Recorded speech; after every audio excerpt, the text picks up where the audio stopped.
салом алейкум ба ҳама дӯсту бародаро, хуш омадед ба канали Аъзам блог. Ман ҳастам бо шумо чун ҳар вақта Аъзам Тавоев. Дар видеои ки дӯстон бо шумо мефаҳмем ки бемории коронавирус дар ин замон табобат мешавад ё ин ки на. Ва кан ҳатман подписатсия карда зангулачаро пахш намоед. мо бошад видеоро ки имрӯзаро сар мекунем. Рафтем.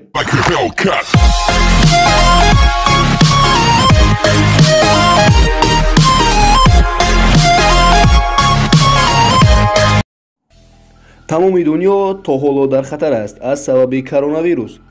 ин беморӣ қариб 3 моҳ аст ки дар тамоми дунё паҳн шудааст ва даҳҳо ҳазор одамҳо аз ин беморӣ фавтидаанд ва қариб тамоми давлатҳои ҷаҳон дар карантин қарор доранд. ва дар Япония бошад ин намуд касалӣ хело ҳам зиёд аст.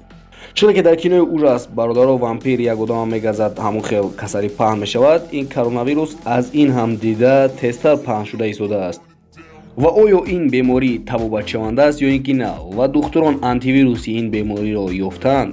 баъзе аз одамон мегӯянд ки ин бемориро антивирусашро ёфтанд, аммо баъзеашон мегӯяд ки на. биёем бародаро ҳамроҳ мефаҳмем ки ин намуд беморӣ табобатшаванда аст ё ин ки не. аммо дар аввал мехоҳем фаҳмем ки барои чӣ бемории коронавирусро ин қадар паника мекунанд.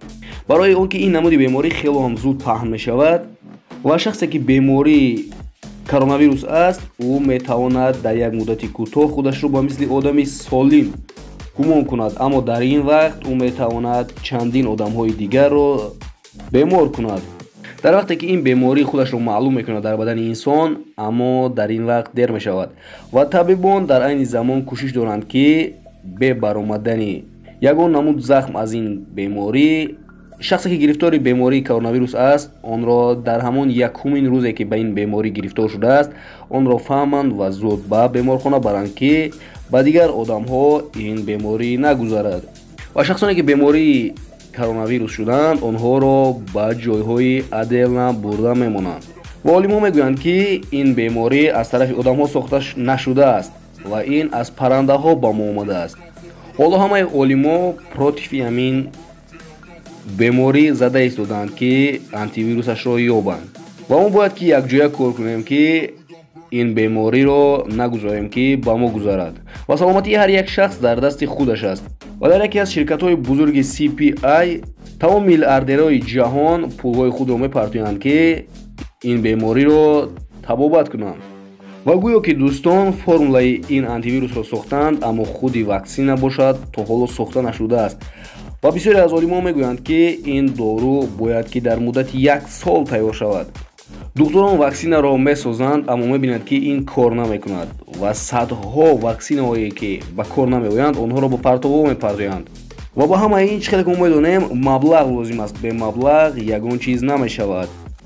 ва табибони бузург дар Франсия мегӯянд ки ин намуд бемориро мо табобат мекунем, аммо дар охирҳои солҳои 2021 ин духтурҳо доруҳои сохтаашонро дар ҳайвонҳо месанҷанд ва мебинанд ки ин нашуда истодааст ва барои ҳамин онҳо ваъда медиҳанд ки то охири соли 2021 ин ваксинаро месозанд.